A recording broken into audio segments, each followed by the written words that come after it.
تخيل معايا واحد المؤسس ديال شركة كبيرة ومعروفة، وهو اللي وضع ليها الساس، وهو اللي كان تيسير أزماتها لسنوات طويلة، وفجأة وبدون سابق إنذار كيقرر هذا الشريك الفاعل أنه ينسحب من مجلس الإدارة نتاع هذه الشركة، ويقرر باش يفتح شركة بوحده، ضاربا كيف تنقولوا عرض الحائط بكل الاتفاقيات اللي كانت تتربطه بالحلفاء اللي أسس معهم الشركة. هذا الشيء بالضبط هو اللي دارت الإمارات فاش قررت تخرج من عباءة منظمة أوبك. ودابا واش يسحب لكم هذا الشيء مجرد صراع على أرقام إنتاج البترول؟ لا يا صديقي، ولكن هذا الشيء كامل وعبارة على إعادة صياغة الخريطة القوة في منطقة الخليج ككل، واللي بدات بزمن الصدمة في باكستان ووصلت لوضع بطاريات الباتريوت الإسرائيلي في قلب صحراء أبو ظبي. واللي ما تعرف شنو هي هذه البطاريات أو شنو الدور نتاعها في التكتيكات العسكرية وفي الحروب، وشكون هي الدول في العالم اللي عندها هذه البطاريات، وشنا هي هذه البطاريات أصلا، أو علاش متمسكين بها بعض الدول باش يمتلكوها. الباتريوت هي منظومة دفاع جوي أمريكية الصنع. الدور ديالها هو الاعتراض، يعني مثلا إلى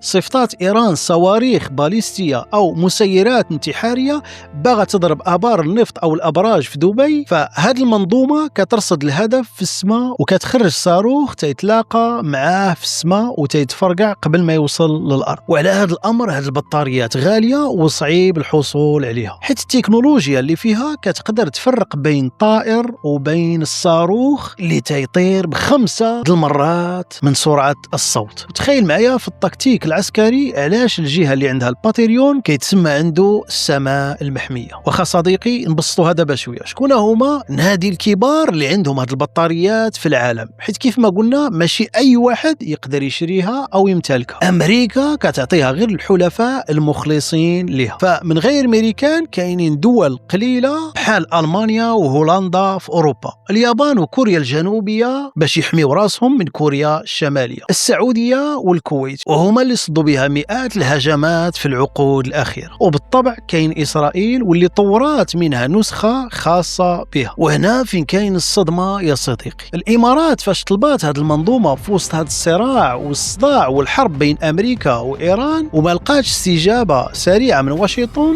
شكون اللي غيتدخل على الخط؟ إسرائيل دخلات وصيفطات لها البطاريات ديالها ومعها حتى الضباط العسكريين معها. وهذا الشيء تعني أن الإمارات ما بقاش تثق في الحلفاء التقليديين نتاعها، وقررت تحط سماها في الدين إسرائيل. وهذه الخطوة بالضبط هي اللي خلات الجيران يحسوا باللي الدار الكبيرة واللي هي دول الخليج ما بقاش سقفها واحد، يعني البراني راه معنا أحمدي ومشاركنا سمانا. ولكن علاش الإمارات سحبات بساط الدعم من تحت رجلين باكستان في لحظة حرجة بحال هذه؟ وكيفاش السعودية لقات الفرصة باش تولي هي الضامن الوحيد لبلد نووي بحال باكستان؟ وهاش فعلا العلاقة بين محمد بن زايد ومحمد بن سلمان وصلت لطريق مسدودة؟ وشنو علاقة المغرب في الصراع الخليجي؟ في هذا الفيديو غنغوصوا في عمق هذا الخبر والحدث ونشوفوا شكون اللي تيحرك خيوط هذه اللعبة من وراء الستار وتيساهم في هذا النزيف المالي الخفي اللي تيوصل مليارات الدراهم في الساعة، واللي هو المحرك الحقيقي لهذا الزلزال السياسي. بقاو معايا حيت التفاصيل اللي جايه غتغير نظرتكم للمنطقة بالكامل. هذا النصري معكم، يلا نبدا وعلى بركة الله.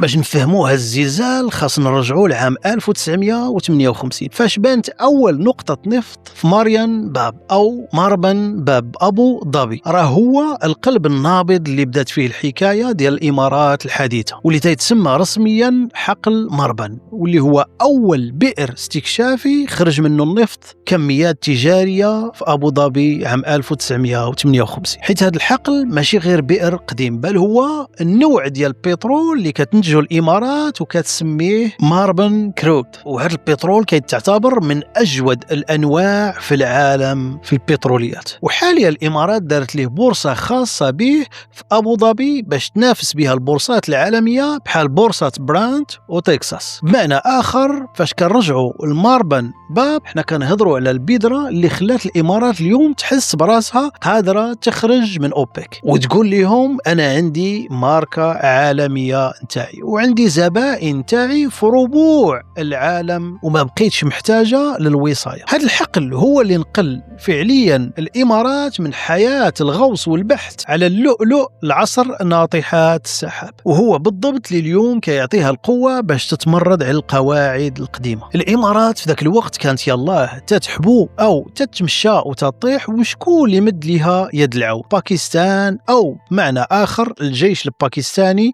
هو اللي بنى ليهم الساس العسكري والتدريب الكامل. وباش نغوصوا مزيان في هذه العلاقة خاصكم تعرفوا بلي باكستان بالنسبة للإمارات في الثمانينات والتسعينات ما كانتش مجرد حليف، بل كانت نقدروا نقولوا الأخ الكبير والمدرب والمستشار. أولا بناء القبضة الحديدية للإمارات. تخيل معايا فاش تأسست دولة الإمارات ما كان عندها لا جيش نظامي متمرس ولا طيارين. شكون اللي تكلف بالتدريب نتاعهم؟ طبعا الطيارين الباكستانيين هما اللي وضعوا حجر الأساس للقوات الجوية الإماراتية، وهما اللي علموا أبناء أبو ظبي وحتى أبناء دبي كيفاش يسوقوا الطيارات الفرنسية الميراج. وكثر من هذا كاينين طيارين باكستانيين هما اللي كانوا تيديروا البارتويات في السماء ديال الإمارات فاش كانت التهديدات تدور بالمنطقة. حتى الكوموندوز والحرس الأميري راه التدريب الباكستاني هو اللي عطاه ديك الصبغة الاحترافية. ثانيا علاقة الشيخ زايد وباكستان.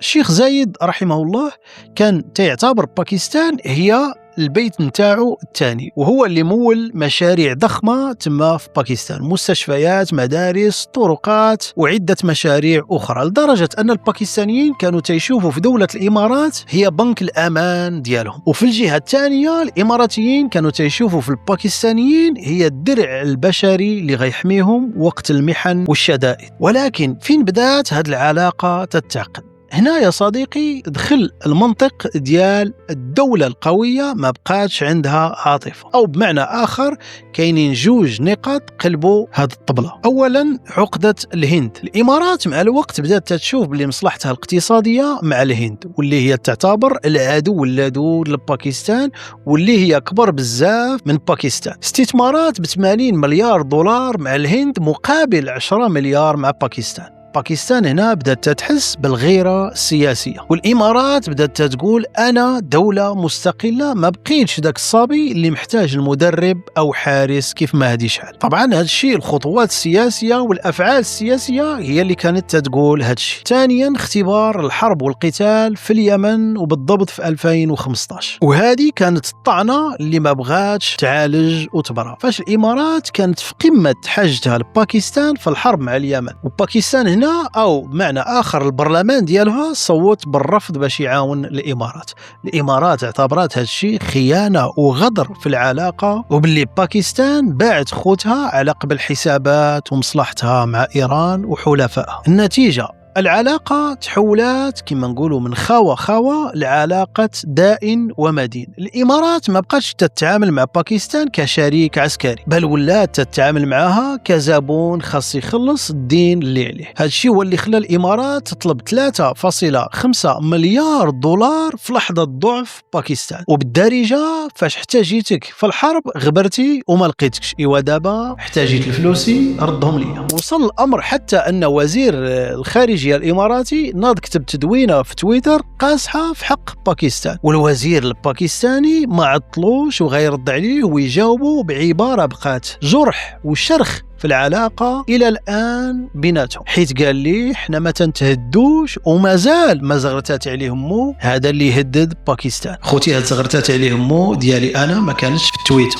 من هنا بدأ الشرخ اللي غيوصلنا للواقع اللي تنشوفوه اليوم بين باكستان والإمارات. وهذا التعقيد هو اللي خلى السعودية تتدخل، ماشي حبا في باكستان فقط، ولكن باش ما تبقاش الإمارات هي اللي تتحكم في التليكوموند ديال أقوى جيش إسلامي نووي في العالم واللي هو باكستان. ولكن واش هذا الجرح القديم كافي باش الإمارات تقرر تغرق دولة نووية بحال باكستان اقتصاديا، ولا كاين فخ مالي الإمارات وجداتو لباكستان باش تأدبها؟ هذا الشيء هو اللي غنشوفوه كاملين. دابا غنهضروا بلغة الأرقام. الإمارات فاش شافت باكستان ما بغاش تعاون معها كيف ما قلنا في حربها في 2015 مع اليمن، ولا في هذه الحرب ضد إيران وأمريكا وبالضبط ضد المسيرات الإيرانية. الإمارات هنا دارت واحد الحركة شطرنجية قاتلة، قالت لباكستان ردي لي 3.5 مليار دولار ديالي ودابا. وباش تعرفوا هاد الفلوس كتشكل خمس احتياطي البنك المركزي الباكستاني، يعني بالدارجة بغاو يسكتوا لها القلب وشريان الحياة. وكيف قلنا لولا تدخل السعودية اللي حطات 3 مليار دولار كوديعة كون باكستان اعلنات الإفلاس نتاعها. ولكن راه كاين واحد الكمين هنايا. دابا السعودية ولات كتملك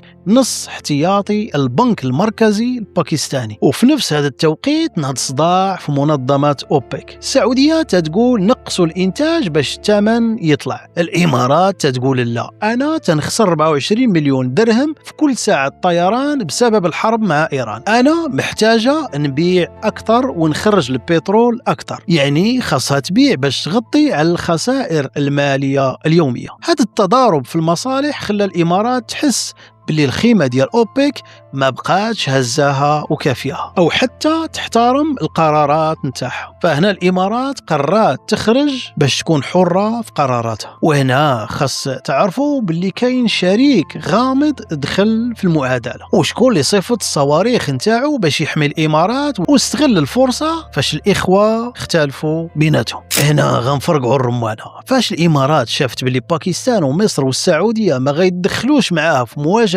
مباشرة مع إيران، فين مشات؟ هنا موقع إكسيوس الأمريكي غيجاوبنا ويكشف لنا باللي إسرائيل هي اللي وقفات في جنب الإمارات وبالمكشوف وفي العلن. صيفطات منظومات الباتريوت الخاصة بها ومعاهم ضباط إسرائيليين بالبدلة العسكرية كيسيروهم في قلب القواعد الإماراتية. فهنا بغيتكم تخيلوا معايا إخوان وتأملوا في هاد المفارقة العجيبة.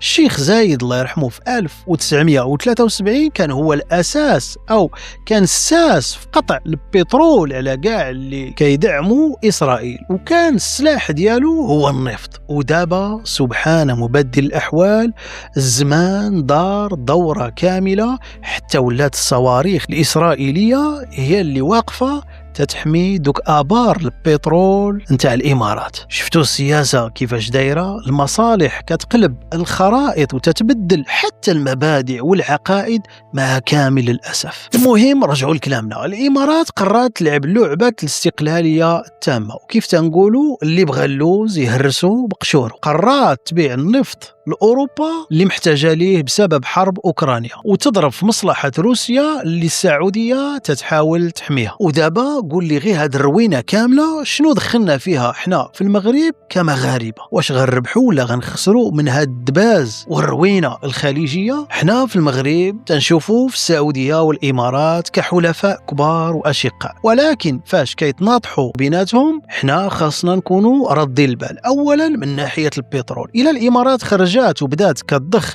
5 مليون برميل في النهار، فهنا طبعا العرض غيكتر، وهذا الشيء يقدر يهبط لنا ثمن المازوت وليسانس في المحطات المغربيه، فهذه مصلحه مباشره لنا والجيوب نتاعنا. ثانيا الاستثمارات. المغرب هو ارض التوازن، الصداع بيناتهم كيقدر يخلي كل واحد فيهم يبغي يكسب المغرب لجهته، وهذه فرصه للدبلوماسيه المغربيه باش تزيد تجلب استثمارات اكثر واكبر. والمغرب دابا غيكون هو الخيط الابيض، حيت استقرار الخليج هو من استقرار المغرب ومن استقرار العديد من الدول في العالم. ولكن واش هذا الصراع غيجبر المغرب يختار جهة ضد جهة إلى وصلت الأمور لطريق مسدودة، أو غينحاز الدولة ضد دولة؟ ما تنظنش، حيث المغرب معروف عليه الحكمة والتدخل السليم والحكيم وفي محله. والمغرب تيحاول ما أمكن ما يدير خصومة مع أي بلد عربي صديق، بل بالعكس تتلقى المغرب ديما سباق في بحال هذه الأزمات باش يطفي النار والفتنة بين الأشقاء. خلاصة يا صديقي، الإمارات ما بقاتش باغا تكون تحت جناح أو الوصاية نتاع أي دولة كيف تتقول هي دابا، بغات تبيع بترولها كيف بغات وتحمي سماها مع من ما هي اختارت وبغات. والخريطه اللي تنعرفوا راه تتبدل وحنا تنهضروا الان في هذا الفيديو. دابا السؤال ليكم، واش تتشوفوا باللي الامارات في هذا التحرر ديالها غتولي هي القوه الرقم 1 في المنطقه، يعني دول الخليج، ولا غتلقى راسها في عزله وسط خوتها من دول الخليج وباقي الدول العربيه، خاصه في ظل هذا التحالف والتشارك اللي بينها وبين الكيان الاسرائيلي؟ خليوا لي ارائكم في التعليقات وتبارك الله عليكم. هذا النصيري كان معكم، والسلام عليكم ورحمه الله تعالى وبركاته.